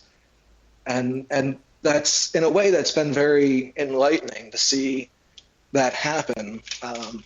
And you see a lot of other people who, and there's a lot I don't agree with Glenn Greenwald on, but he's at least reasoned and measured in his criticism of WikiLeaks. He's saying, I don't like this, I like this. He's not painting them with a wide brush or trying to reduce them to a single moment in time, which I think is another mistake that a lot of people make with trying to understand WikiLeaks. We look at them in terms of, well, what did they do this week? It's like, well, that's a pretty terrible way of understanding any company or person. Not to defend deforestation or something, but just as a quick and dirty metaphor, if all you do is look at someone for a 2-week period, you look at a company and you'll see them cutting down all these trees for no reason, and then they leave. And, because you only look at it for 2 weeks and you don't see that they then develop in that space, which, again, I'm not a fan of deforestation, but it at least makes it not pointless. And especially with an organization like WikiLeaks that is very necessarily opaque in terms of who's involved and what they're doing and what they have and what's in the pipeline, it's very easy for people to misunderstand what's going on. Because you've got this transparency organization that, because of circumstances, is forced to be very untransparent in its activities at times. We're almost running out of time, and I know I wanted to cover at least a little bit with you about your project to obtain new documents regarding Frank Sturgis. What can you tell us about that? Yeah, so it turns out that Frank Sturgis, who probably a lot of your listeners will know the name from Watergate, if not the Kennedy assassinations around him, his previously released file, FBI file, was, I think, a couple hundred pages long, not very significant. A bit more was given to the House Select Committee on Assassinations, and according to the Assassination Record Review Board, the ARB, if I recall, there were only about 1,000 or 2,000 pages of his file which were deemed even vaguely relevant to the Kennedy assassination. So in one of my requests with pestering the FBI, I requested a copy of his file, and for once they decided to admit, even though other people have requested the file and they said, oh, there's only so many pages, they admitted to me that his file is a little over 75,000 pages long. Wow. Which, I mean, that's tremendous. That's if you combine the files on the Warren Commission, the Kennedy assassination, and Lee Harvey Oswald, the FBI files for all three, Frank Sturgis's file is still larger. If you add in the FBI file for Watergate as well, Frank Sturgis's file is still larger than all of them combined. So, and this was pretty interesting to me because he's a figure in a lot of lore and a lot of theories floating around about him. There's a crowdfund going on to try and cover the cost of his file. The FBI wants about a couple of $1,000s in duplication costs. The crowdfund may have ended by the time this airs, but you can still send the money to muckrock.com, muckrock.com. I use them to file most of my requests, and they publish all the documents that people file Freedom of Information Act requests through them for. But anyway, so I decided to do a little bit of extra research into him before I launched the crowdfund because 75,000 pages, that was a lot. Was it worth it? Are we just going to get a whole lot of nonsense?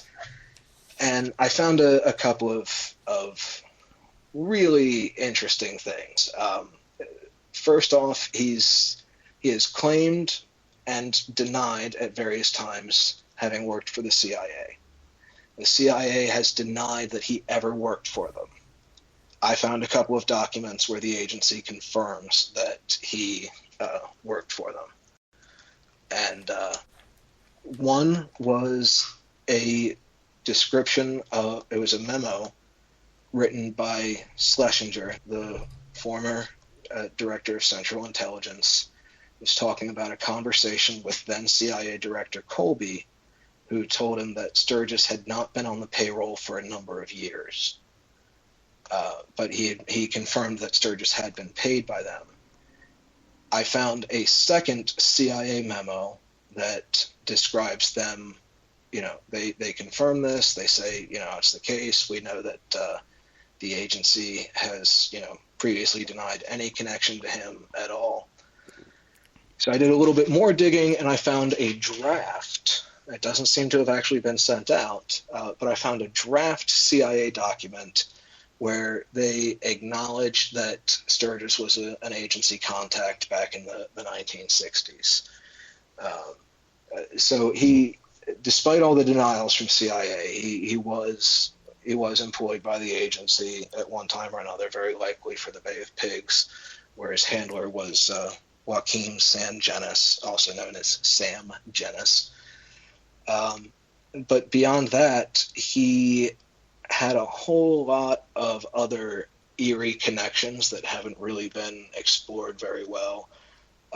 He was involved in the break-in for the Chilean embassy, and when the FBI recruited an informant who was telling them about that stuff, he was assassinated. He was palling around in Florida with other assassins. One of the two people who was involved in the plot to kill the Panamanian president back in the 50s, two of them were Cuban agents that actually worked for the CIA. I found the documentation to prove this. One of them confessed to the assassination and then recanted and managed to get freed. And later he's palling around with Sturgis in Miami.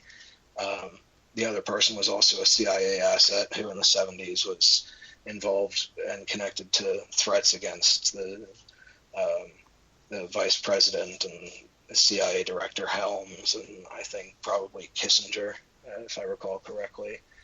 And let me ask you, I mean, have you ever talked to Frank Sturgis? Have you ever talked to his nephew, Jim Hunt? No, not yet, but I have made contact with an individual who, he's out in California. His partner basically inherited all of Sturgis's documents and effects when Sturgis died. Well, Jim Hunt's so the probably... two of them have these boxes and boxes of things from, his personal notes and letters, as well as government documents and stuff relating to Marita Lawrence and stuff. And so we're hoping we have a tentative agreement to figure out a way I'm going to go out there with my scanner at some point and help them digitize everything and get it text searchable, because right now it's just a couple boxes of documents that are very unwieldy. Oh, boy, that'd be great. That's a gold mine. But Jim Hunt's probably listening to the show right now, and he told me all kinds of stuff, that Sturgis had his own B-25 bomber, and that he did his own bombing run over Haiti. He dropped bombs on Duvalier's palace. All kinds of stuff, and all that stuff in Portugal. They just went down and testified before the Portuguese Parliament about their involvement in that assassination. Have you ever run across A.J. Weberman in any of your work? I've never spoken or communicated with him, but I'm familiar with his stuff, and especially the three tramps theory, which personally I discount the tramps theory. I don't buy into it. I accept the explanation of whoever they really were. They found the records at some point, apparently. And part of that, I have to add a disclaimer here. Part of that is because I don't see any resemblance in the faces, and I am mildly face blind.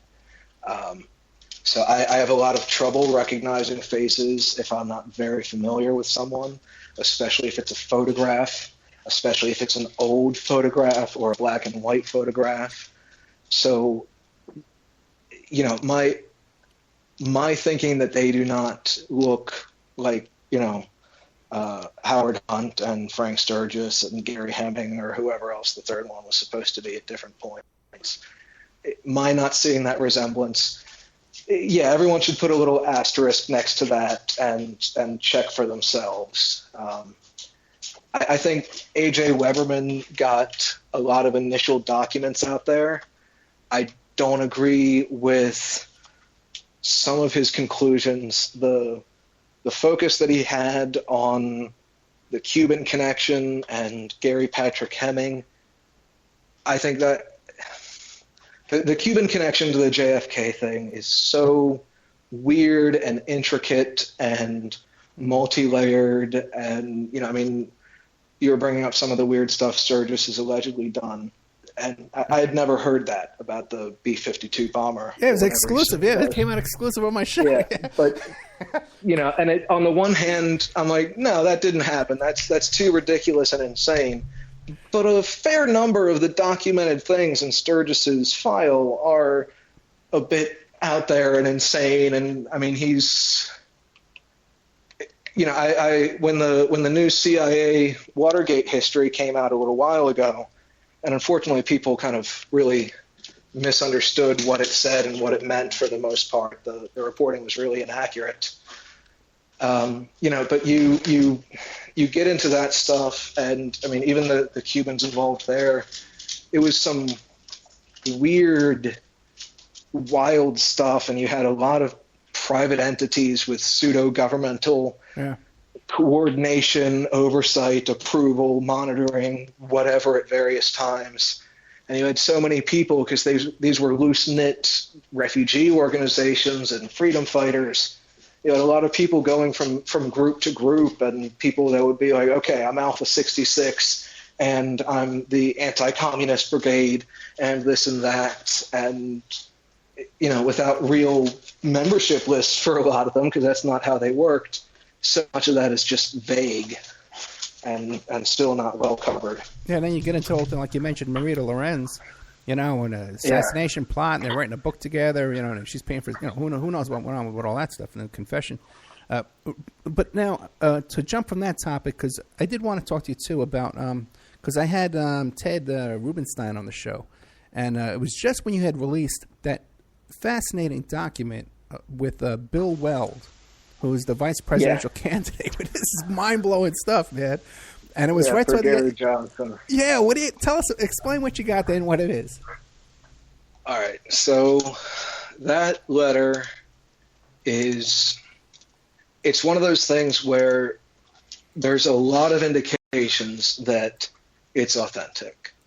The letter, pulling up a copy here, it's from, let me just summarize it real quick for the audience, because I'm sure a lot of them don't remember the Gunderson, the Rubenstein, wrong Ted, the Rubenstein conversation about it. It's a letter from William Weld in 1985 during the Reagan years. He was the U.S. attorney at the time. The letter says that Ghorbanifar, Khashoggi, and Richard Armitage will broker the transaction of Promise software to Sheikh Khalid bin Mahfouz for resale and general distribution as gifts in his region, contingent upon the three conditions we last spoke of. Promise must have a soft arrival, no paperwork, customs, or delay. It must be equipped with a special data retrieval unit. As before, you must walk the financial aspects through Credit Suisse into National Commercial Bank.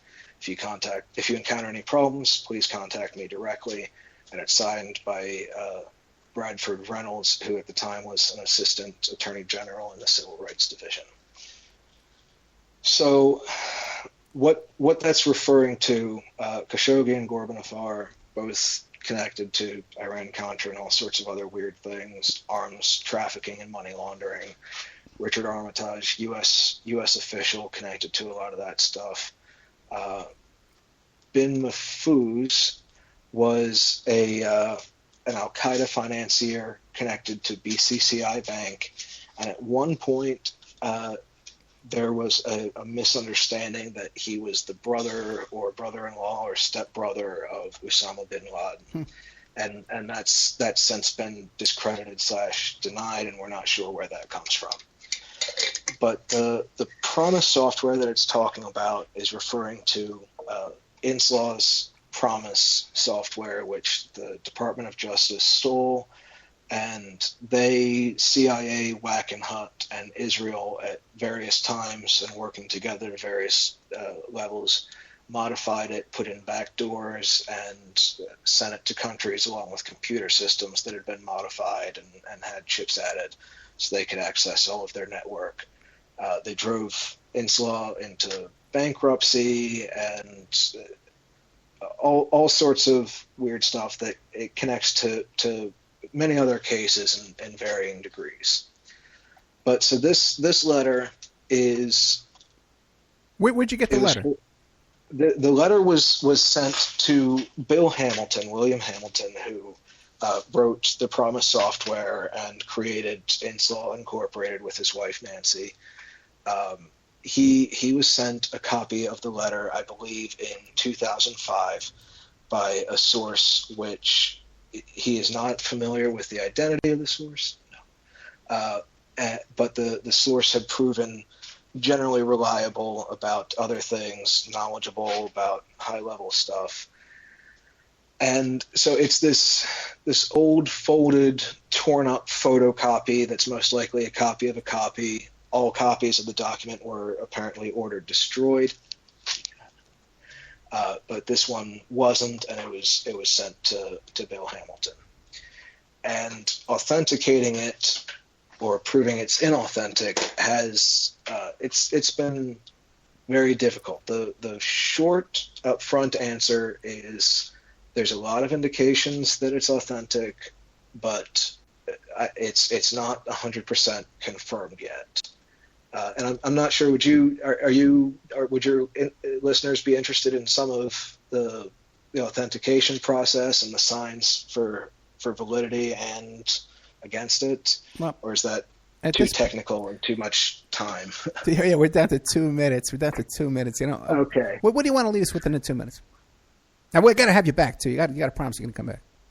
All right, sure. But this letter, it's one of the more interesting and unconfirmed aspects of a case that involves so many things from NSA to CIA penetrations, selling stuff to the Russians. The Israelis got a copy of the software, and one of the documents that I managed to get released for the first time, there was a cover-up with the Israeli spy chief came to the U.S. under someone else's name, and he retrieved the software. And they've tried to portray it as that person that he impersonated was the real person with the software who retrieved it, and blah blah blah. Yeah, you know what? We're gonna have to get you back. We're gonna have to come back and just talk about the whole Promise Octopus thing. Yeah, all by itself. Let me just finish this thought real quick. I got documents that prove that the Israeli was not in the country at the time. According to his passport, he had already left the U.S. and was back in Israel. So they're giving this software out to these phantom Israeli spies that all other records are then destroyed and deleted, and but that bit of paperwork is confirmed 100%. And like you said, it's an octopus that we could spend a couple hours on easily. Yeah. Okay, Michael Best, GlomarDisclosure.com is one, and also thatonearchive.org. You can also check him out over at on Twitter, NatSecGeek, NatSecGeek. I'm sure everybody's going to be hooking up with you, man. Got a lot of information. Thank you so much.